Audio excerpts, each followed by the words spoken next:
Welcome to the 10th season of What's Eating Harlem. I'm your host, Tabitha C. Williams. Our show pays homage to the trailblazers of yesterday. We recognize the entrepreneurs who continue to be a mainstay in our community and introduce you to dreamers who are waiting to make their mark in Harlem. There's so much to see. Let's get started. Settepani has been here for 25 years, and this is, I guess, Settepani 1.3 version. I say this to say that we've changed with the needs to change and the community. For 25 years, Settepani has faced it all, from recessions to the pandemic. But through it all, one thing has kept them going: the unwavering support of the Harlem community and the strength of their close-knit family. Plus, we continue our Renaissance to Renaissance series at one of Harlem's oldest churches, the St. James Presbyterian Church. That in 1822, First Presbyterian Church at the same time had enslaved folks sitting in boxes with their enslavers, and free persons sitting in another area and in the balcony of the church. Imagine that dynamic of sitting there in the balcony or even in another row, watching someone who is enslaved in worship, and you being enslaved watching a free person. All of that and more.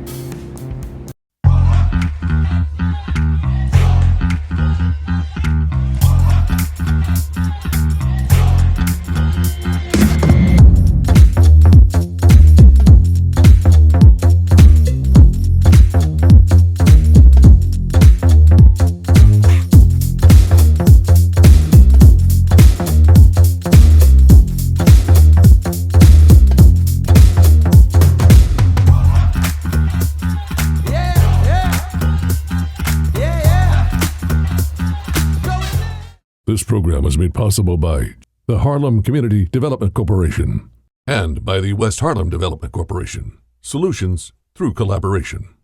Also by the Greater Harlem Chamber of Commerce. Through recession, pandemic, and inflation, Harlem restaurateurs Nino Settepani and Leah Abraham have proven their resilience and are still standing strong. It's really important to be here because we're talking about Settepani In Harlem. In Harlem. In Harlem. Which is amazing and so delicious. Oh, thank you. So how did you come up with the concept for this space? So, as you know, Settepani has been here for 25 years, and this is, I guess, Settepani 1.3 version.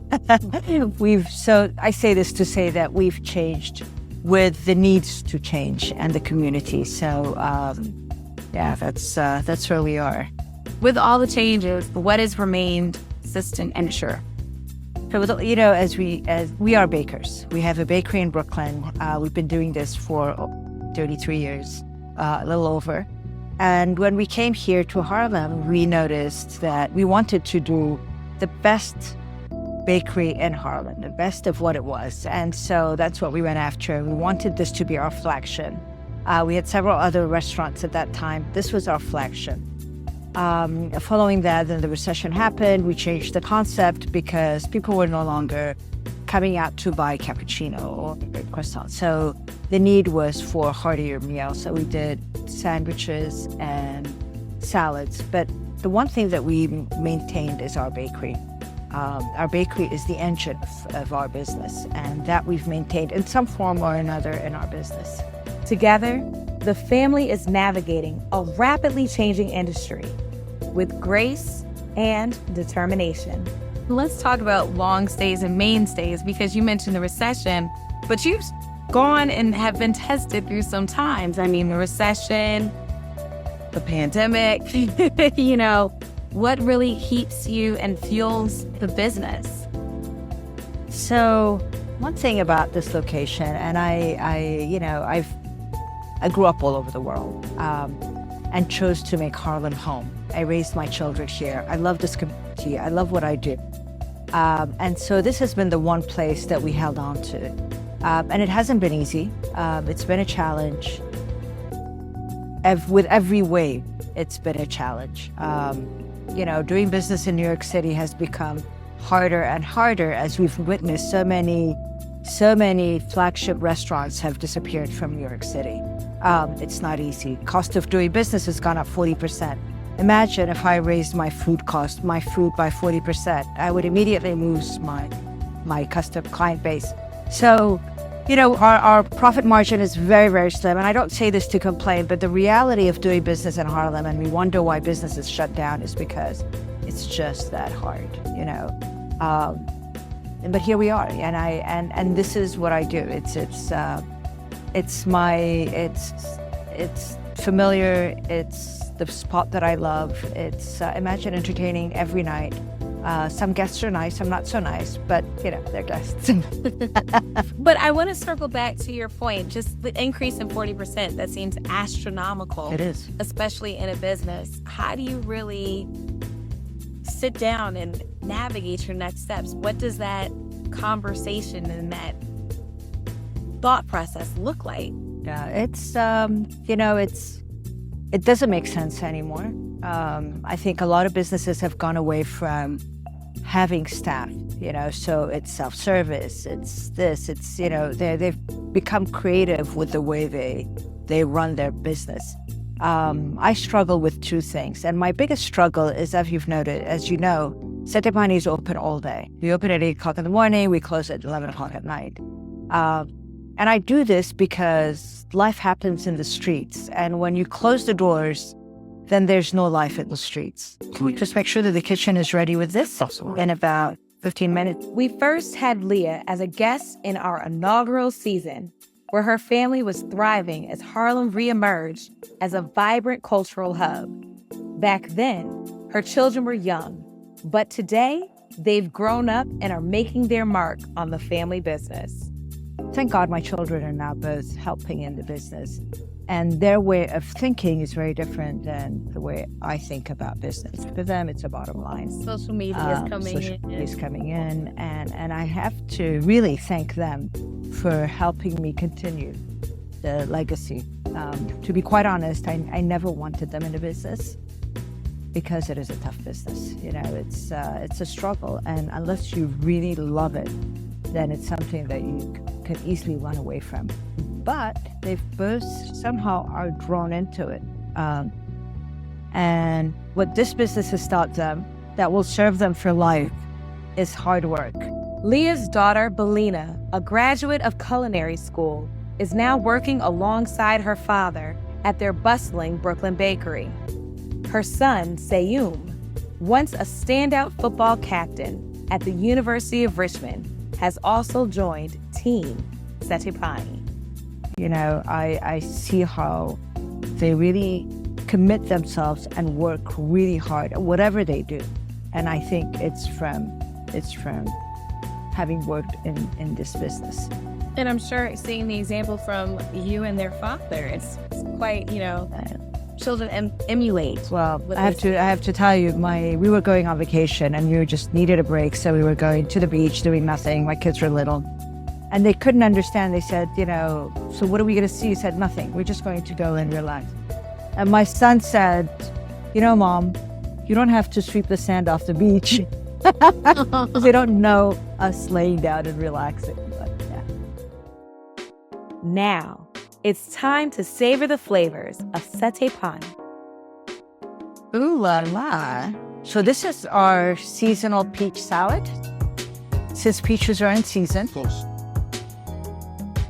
We switch it up a little bit and we have peach on our salad. So it's a little twist, but it's seasonal. That's creative. And what kind of cheese is that there? That's goat cheese. These are our lamb chops. And we serve it with an Ethiopian sauce. So one of the things that I failed to mention is that wherever possible, we'll throw in an Ethiopian spice. And this is one of those. Tell me about this Ethiopian sauce. What is it? So it's spicy. It's spicy. It's made with berbere, which is one of the bases of our cuisine, Ethiopia. And it's very, very spicy. And, our cuisine, Ethiopian cuisine, is very spicy. Some are hotter than others. So the redder it is, the spicier it is. Okay. So berbere, this is actually what we call awaze. It's the berbere, which is the powder mixed in with different lemon, and we'll want a little cognac and whatever. And everybody has a different way of making it, but we serve it with the lamb chops, gives it a bit of a kick. Okay. And here's our tiramisu.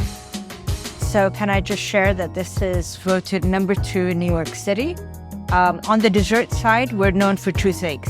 Our panettone, which is, we sell it to Bottega. They had it in their window. It's done really, really well. It's all in all the Italian magazines. So we actually got a big award from Massari, who is the father of panettone in Italy. So our panettone is our most famous pastry, and this is our most successful dessert because it was ranked number 2 in New York, which is not bad. That's not bad at all. It's really great. It goes back to when I told you at the table, you're being quite modest, okay? But I mean, this is quite a brag. Thank you. And the big question is, when was the last vote taken? That was 2 Might be years time to ago, do it so again. I think so. Settepani is more than a restaurant or a bakery. It's a symbol of family, perseverance, and Harlem's enduring spirit.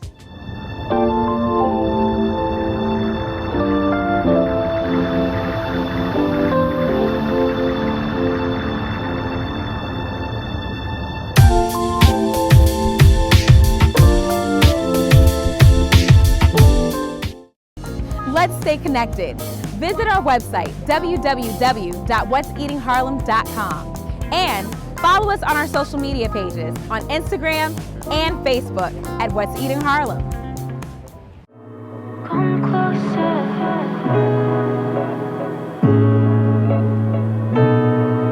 Come closer. Come closer.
Hi, I'm Jen Jade, and I love What's Eating Harlem.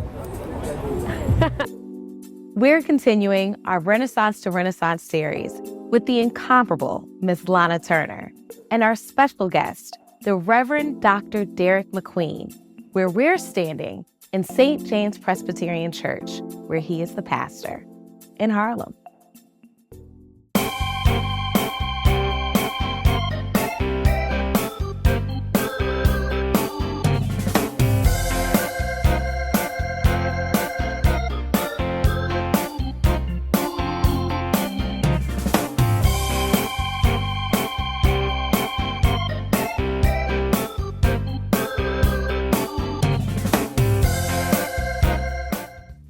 Good afternoon. It's a pleasure to be sitting here with both of you, and more so for the opportunity to learn so much from you both.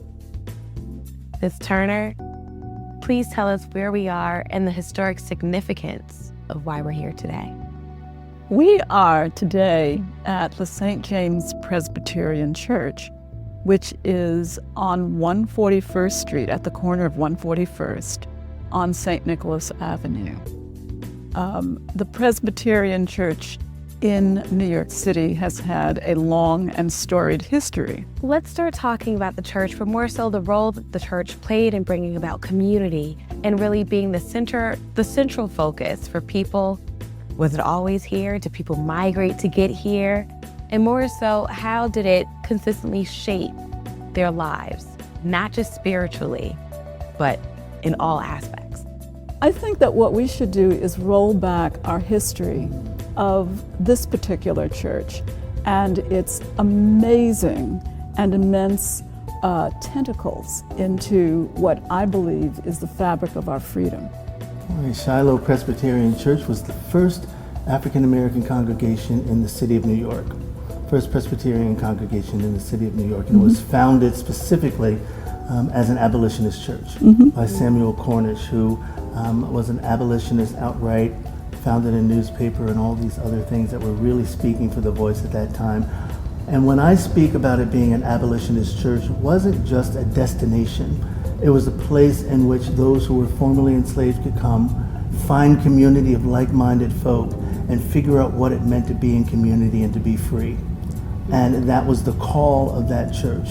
And its pastors throughout its entire history made sure that that was the call. Even its second pastor, Theodore Sedgwick Wright, he had an abolitionist place even where he lived, way downtown, where he hid people so that right down the street from many of the places that were like enslaver capitals in New York City, down by Wall Street. And he actually just monitored them and helped them move further north if they needed to, but to build community as well if they wanted to stay. And the things that get lost, we talk about abolitionists, and we talk about the great role that our institutions play for our community. What we're not always aware of, I think, when people are hearing words, let's say, was what is the context of what's going on in the community at that time. And I think it's really important when we think about its founding in 1822, what in fact was going on at that time. New York was not a state in which there was, we did not have liberty at that time. New York State doesn't begin to have our enslaved becoming free technically until 1827. So that has me wondering, for people walking into the church and you're already in fear, you're afraid of being caught, you're afraid of being taken back. We know the stories of like even 12 years a slave where you were free, but my paper says otherwise. What was that like for people walking into these spaces? And though it's a safe space, there had to be difficulty in just making those steps. Well, I think it's always important to roll back our time and to try to understand what that geography was like, what the political sensibilities were like. 1822, we are under the English, we're not under the Dutch. But, you know, one would say, well, slavery was probably terrible under the Dutch. Well, not necessarily. I mean, anything slavery is always awful. But of course, when we're looking at and talking to people at a certain time, what is slavery like in different places? Under the Dutch, for example. You know, black people spoke Dutch. They spoke English. They spoke Spanish. And there was not always a lockdown until there would be some uprising or some sense that there would be, and we can review this at another time, but review all of the reasons why people would want to be free. Who wants to be in chains? Under laws that the Dutch had, you could call in your freedom. You could go to court and insist on being free because you were a slave for a certain period of time. This is before New York enacts legislatively 1827. This is under the Dutch. It makes it sound like it's a tenured option, almost like an Well, indentured servant. it is. You are bound for a certain period of time. So I think until we roll back, because for each stage, there are different laws, there's different treatment, there's different thinking. When the English take over, it becomes a different story. It's a different story altogether.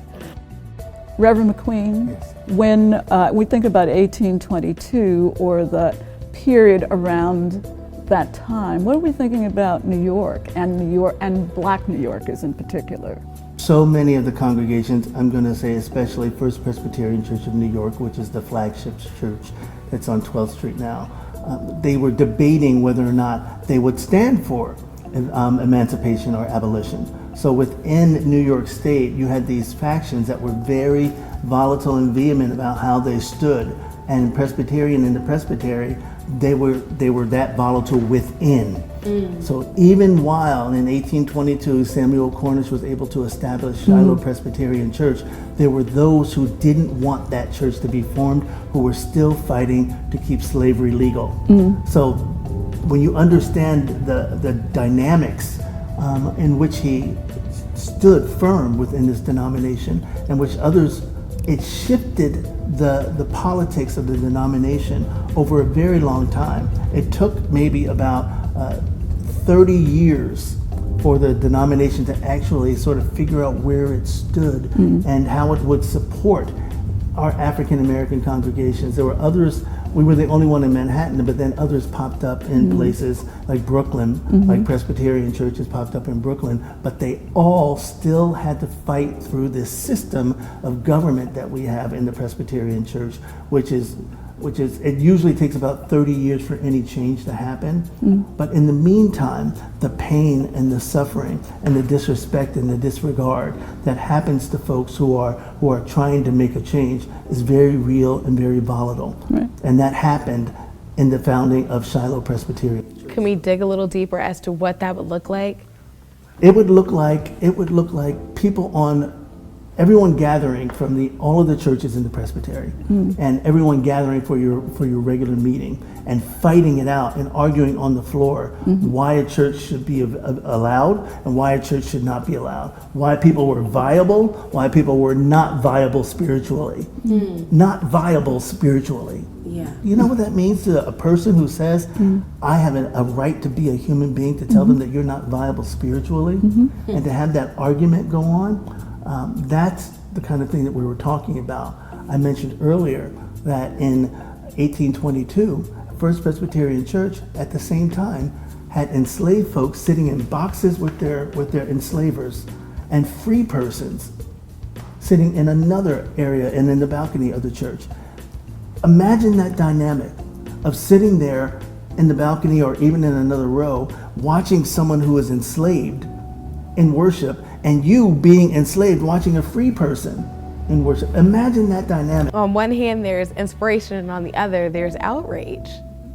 Until you understand that the church wasn't just formed in 1820, there were all kinds of reasons and people lived together. This was not like you took the bus up to 21st Street, there was no bus, It wasn't any of that.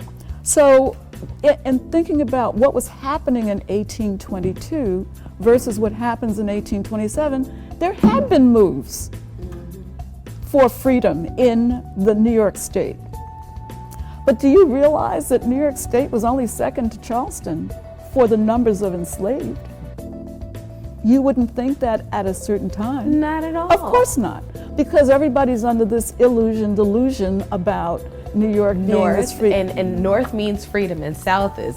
Well, and so that those little sound bites are not enough.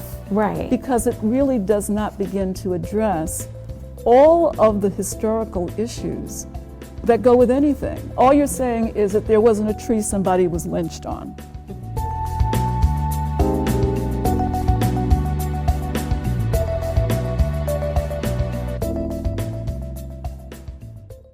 That's all we have for now. Tune in next week. See you uptown. This program was made possible by the Harlem Community Development Corporation and by the West Harlem Development Corporation. Solutions through collaboration. Also by the Greater Harlem Chamber of Commerce.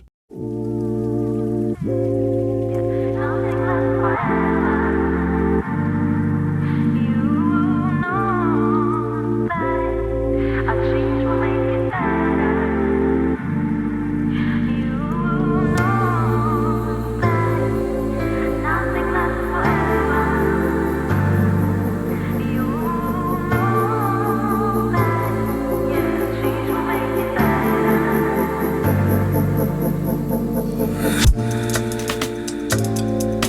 Oh, I'ma put it down like that.